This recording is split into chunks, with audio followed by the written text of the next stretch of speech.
Me llamo Fernando Javier Sendra, tengo 43 años, 4 hijos, soy dibujante y trato de hacer las cosas lo mejor que puedo. ¿Dónde naciste? Nací en Mar del Plata. Bueno, tus comienzos. Los comienzos de este tipo de cosas son un poco vagos porque uno, digamos, va ingresando a esto de a poco y porque uno de alguna forma ya comenzó cuando comenzó. Digamos, lo que quiere es concretarlo. Muchos me preguntan cuándo aprendí a dibujar y yo digo que todos los chicos dibujan. Lo que pasa es que la mayoría dejan de dibujar y otros seguimos dibujando. De alguna forma yo creo que la gente lo que quiere preguntar es cuándo empecé a publicar. Y eso sí tiene una fecha concreta que es en el 73 empecé en 7 días. Claveja. En Claveja. ¿Vos te acordás? Latrillo. Sí. Bueno, ahí fue que publiqué mi primer dibujo y eso tiene la trascendencia, digamos, para uno, tiene la trascendencia de lo que, de decir, bueno, esto está en un nivel publicable. A partir de ese momento uno se pone mucho más pesado y va a las editoriales con más insistencia, ¿no? Digamos, es un momento importante para uno el primer dibujo que se publica. Después, en cuanto al humor, es otra cosa. El humor uno lo ejerce como un componente de la personalidad. En una palabra, uno se da cuenta que está dibujando porque tiene un lápiz en la mano y porque agarró una hoja de papel. Digamos que es una cosa, un hecho consciente. El humor es casi un hecho inconsciente, uno se comunica con la gente con humor y bueno, siente que los demás también se comunican con humor. En determinado momento uno percibe que, digamos, usa más el humor que los demás, o que sus chistes son un poquito mejores que los de los demás, o que tiene mayor necesidad de usar el humor que los demás, y a partir de ese momento uno se empieza a definir como humorista. Y bueno, cuando uno junta su pasión por el dibujo, por su pasión por el humor, se juntan estas cosas del dibujante humorístico. Siempre hay, todo dibujante, humorista tiene alguien que recordarse. O sea, como humorista y dibujante, ¿en qué te reflejas? Bueno, yo tengo maestros que son, digamos, acá yo digo que hay dos tipos de ingreso a esto. Uno es la vocación que uno va teniendo a través de diferentes maestros que son los primeros, digamos, que son los que a uno le dan el placer de leer humor. En ese sentido yo recuerdo la página de la contratapa de La Razón con Lino Palacios y Ferro, que me hacían realmente gozar el humor, porque yo no me daba cuenta que había una diferencia entre humor argentino y humor extranjero, porque era muy chico, yo tendría 5 o 6 años, no sabía leer, y sin embargo lo percibía. Eso fue, digamos, como el acercamiento, digamos, al humor. Luego está la segunda parte, que es cuando empezás a admirar, ya buscando, y yo me acuerdo de eso, el Patoruzú, de Dante Quinterno, y sobre todo las historietas nacionales. Yo me acuerdo que me gustaba mucho Don Nicola, me gustaba Capicúa y Piantadino. O sea, yo no me acuerdo, no me daba cuenta bien por qué, pero me atraía mucho eso. Claro, eran historietas nacionales. Las extranjeras también me gustaban lo que en aquel momento llamaban la revista mexicana, pero no eran historietas, eran otra cosa.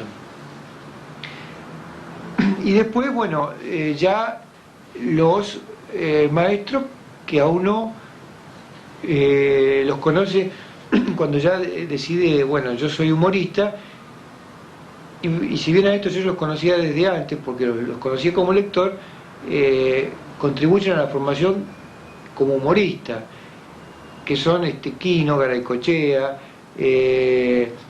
Fontana Rosa. Digamos, Quino y Garaycochea son los que me gustaban de chico, y después ya de grande los que más me gustaron eran Quino, Fontana Rosa y Caloy, eso, digamos, y Mordillo.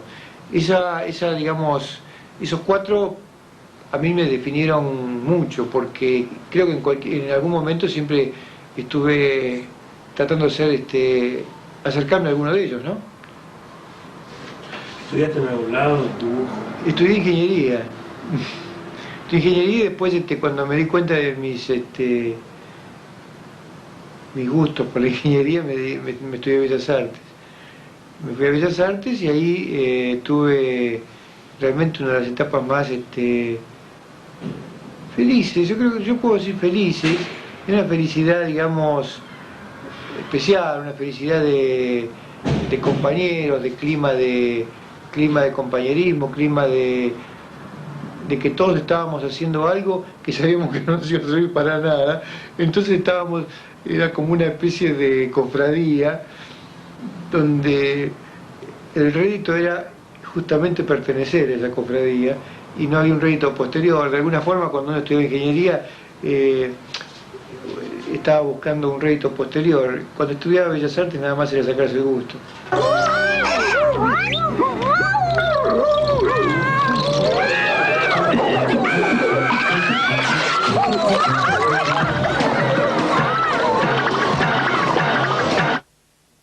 Yo quiero primero aclarar que no siempre me siento así, sino es a los efectos de la toma, nomás para darle un poquito de no sé qué. ¿Cuál era la pregunta? ¿Dónde publicaste? Bueno, yo, como yo te dije, lo primero, yo te voy a nombrar las publicaciones que de alguna forma siento que me marcaron, porque uno va publicando en muchos lugares, algunos son totalmente intrascendentes o medios que no sirvieron a los efectos de la carrera. Pero, por ejemplo, el primer lugar sí me interesa, porque era 7 días, máxime que en aquella época 7 días era una revista, digamos, muy importante. Y además que me gustaba mucho, a mí personalmente me gustaba mucho 7 días. Después, yo abandoné, digamos, hice una experiencia muy breve, de 6 meses en el 73, y no volví a publicar hasta el 78, porque me dediqué al dibujo, pero en un ambiente, digamos, de audiovisuales y de, digamos, gráfica, y después me fui a vivir a Francia, y en Francia estuve trabajando pero sin publicar. Y después, cuando volví a Argentina, retomé y estuve en La Semana y empecé en Clarín. En Clarín en el 79 tenía un personaje que era prácticamente un autorretrato, digamos, un autorretrato de mi cara solamente, pero a eso le había agregado patas, digamos, como patas que salían de acá y brazos que salían de acá, ¿no? Y que se llamaba Clodomiro, un nombre que yo no se lo había puesto, pero bueno, que se lo pusieron ahí en la redacción. Luego, publiqué, después me quedé sin trabajo, tuve 2 años sin trabajar. Y realmente en un momento sentí que perdía el oficio ya, porque después de 2 años mirando la pared sin hacer nada, sentía... ¿Qué pasa con Clodomiro? Clodomiro es un personaje, digamos, no solamente un autorretrato de tipo de dibujo, sino un autorretrato en algunos aspectos psicológicos míos. Y yo creo que Clodomiro, yo diría que explotó, en el sentido de que se desarmó, y con cada pedazo de eso hice un personaje nuevo. Entonces, de alguna forma, Prudencio, que lo publicaba hasta hace un tiempo de Clarín, ahora medio lo tengo desaparecido, tomaba algunos aspectos de Clodomiro, el pibe Matías toma otros aspectos de Clodomiro, tengo una familia que se llama la tira se llama Vida Diaria, que toma otros aspectos de Clodomiro. Yo creo que era un personaje demasiado complejo y eso me traía muchas contradicciones, porque desarrollar un personaje de ese tipo, bueno, no es fácil, y digamos, al atomizarlo un poco yo rescaté alguna faceta en especial y desarrollé facetas. Con el chico, digamos, desarrollé su faceta infantil, con el guapo su faceta porteña, etcétera. Después, bueno, ya te decía, estuve un par de años sin publicar, y cuando yo estaba al borde de la desesperación apareció Tiempo Argentino y apareció La Democracia, que jugó, digamos, en mi carrera un rol muy importante, porque a partir de, digamos, de la llegada a la democracia yo tuve mucho trabajo. No quiero decir que yo era un genio postergado, pero creo que era una persona que, como hacía humor con opinión, con la llegada de la democracia lo pude desarrollar mucho mejor. Al poco tiempo salió en el 83, empezó Tiempo Argentino y luego empezó La Razón matutino con Timelman, y ahí yo tuve, digamos, una de las experiencias laborales más fuertes, quizá la más fuerte de mi carrera, porque hacía 4 tiros por día. Hacía, digamos, la tira de Tiempo Argentino y 3 tiras para La Razón. La tira de Tiempo Argentino se llamaba El Capitán Cacho, que era un astronauta argentino que se le habían vencido el pasaporte en vuelo y no lo podía traer a tierra porque no tenía pasaporte. Entonces, bueno, contaba todas las peripecias de eso, ¿no? De un exilio. Era de la época de los exilios y de alguna forma yo jugaba al exilio con eso. Después estaba una familia que la tira se llamaba Vida Diaria. Una familia, contaba las cosas de la familia, y creo que de alguna forma era también una cosa de autorretrato, porque yo en esa época estaba, digamos, comenzando como padre y teniendo 2 hijos, y bueno, esto era la tira, ¿no? Después tenía otra tira que se llamaba Prudencio, que era la historia, digamos, la vida de un guapo. Y después había otra publicación diaria que no era tira, pero era un cuadrito diario, que eran 3 periodistas, que siempre, digamos, la gente lo llamaba Último Momento, porque siempre empezaba la historieta diciendo Último Momento, contaban la noticia del día y luego la remataban. Sí. Unos personajes que yo les tengo profundo afecto. En página también, ¿no? Alguna vez, muy de vez en cuando, sí, pero ahí lo hacía todos los días. Bueno, les tengo mucho afecto a esos personajes, ¿no? Creo que eran muy locos. Y además no solamente porque eran muy locos, sino porque fueron los personajes el punto de inflexión, donde a partir de esos personajes yo tuve un cambio profesional. Digamos, yo había llegado al punto de saturación con las 3 tiras, y cuando tuve que agregar una 4ª tira porque me insistían, me pedían, y un poco porque yo me puse a prueba a ver hasta dónde llego, no podía llegar un escalón más sin cambiar la forma, digamos, de subir la escalera. Y dije, bueno, acepté el trabajo, pero dije expresamente voy a cambiar algunas cosas. Y lo que decidí cambiar fue no una cosa que, digamos, no una sola cosa, sino una cantidad de cosas, desde el dibujo hasta la forma de hacer humor. Porque yo tenía la sensación de que había unas cuantas cosas que iba postergando por mantener el estilo. O sea, mi estilo se había congelado un poco y aún no, yo no estaba evolucionando como debía. Y una noche me puse y saqué todo. Dije, bueno, hoy me voy a dar todos los gustos, y realmente me di todos los gustos, a tal punto de que yo soy uno de esos de la generación donde al que escribía con la izquierda lo hacían escribir con la derecha. Y bueno, esa noche empecé a escribir con la izquierda de vuelta. Empecé a tomar el lápiz con la izquierda y me saqué el gusto de recuperar la mano izquierda para la escritura a los 36 años, por ahí. ¿Dibujar con la izquierda? Siempre dibujé con la izquierda. Salvo una época que se me rompió, tuve un yeso en la mano y tuve que dibujar con la derecha. ¿Sos ambidiestro vos? Sí, en cierta forma, pero lo que pasa es que el entrenamiento hace que, llegado un momento, la destreza de una de las manos se vaya, digamos, perdiendo.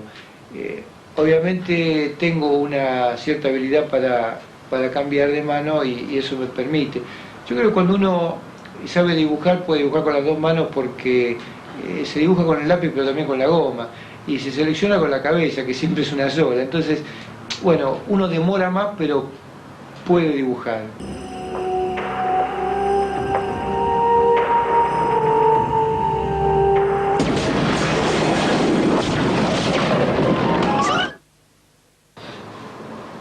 Bueno, y ahora lo que estoy haciendo, digamos, estoy en una época donde se ve bastante el trabajo porque estoy trabajando en Clarín, que es un medio muy masivo, y en la contratapa, que es no solamente es masiva por el soporte que tiene, sino porque la gente la busca mucho. La contratapa de Clarín es una contratapa que tiene su peso histórico. Contemos que Clodomiro iba...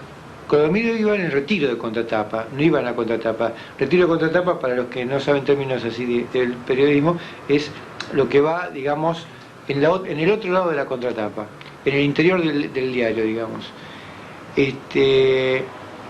Bueno, estoy haciendo un personaje que se llama Matías, que va incluido dentro de una tira que se titula Prudencio, porque empezó siendo la tira de un guapo, que yo lo había traído, digamos, lo hacía en La Razón y luego lo pasé a Clarín.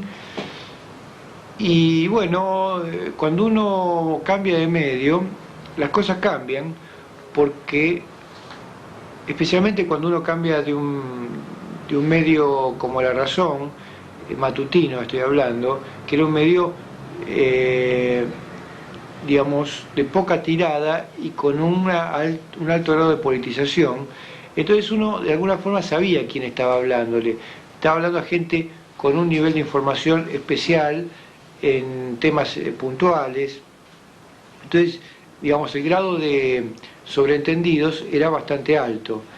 En cambio, Clarín es un medio que justamente por su tirada tan grande se dirige a un público mucho más amplio, y entonces de alguna forma el mensaje tiene que ser más amplio. Ahí es donde mucha gente te hace una pregunta que es, ¿pero cambió el mensaje? No, yo siempre digo acá, que cuando yo comunico una noticia en mi casa, por ejemplo, que compramos un televisor nuevo, por decir así, o que cualquier cosa que pase, yo no se lo digo de la misma forma a mi esposa que a un hijo chico. Digamos, a cada uno se lo digo adaptándome de acuerdo a su grado de comprensión, etc. Eso no implica que cambie el mensaje ni que cambie el afecto. Pero obviamente los públicos son diferentes y uno tiene, creo que parte, digamos, del éxito de poder mandar un buen mensaje es saber con qué público se tiene enfrente, ¿no? ¿Qué le dirías a un chico que está por aquí, que le gusta el dibujo? ¿Qué tiene que hacer? Mira, esta profesión tiene una cosa misteriosa justamente porque no se aprende en ninguna parte. Hay escuelas que enseñan dibujo. Lo difícil es aprender el humor. Yo estoy casi seguro que el que tiene una real vocación sabe seleccionar sus maestros, porque es lo primero que se aprende. Uno se da cuenta que en algún tipo hay alguien que a uno nos hace vibrar una cuerda muy íntima, y lo lee, lo estudia, no sabe que lo está estudiando siquiera, pero la pasión con que uno lo lee, y lo lee 2 veces, y lo lee 3 veces, y en algún momento lo empieza a imitar, y en algún momento lo imita y lo imita bien, y en algún momento se cansa de imitarlo y uno empieza a ser uno, y yo creo que en ese momento es cuando uno está aprendiendo. Pero al margen de todo esto, yo lo que le diría a un chico, no que estudia, que quiere ser humorista, sino que decirle que quiere ser cualquier cosa, yo diría que trate de serlo, que no crea que es imposible, porque hay muy pocos astronautas, pero son los que quisieron ser astronautas.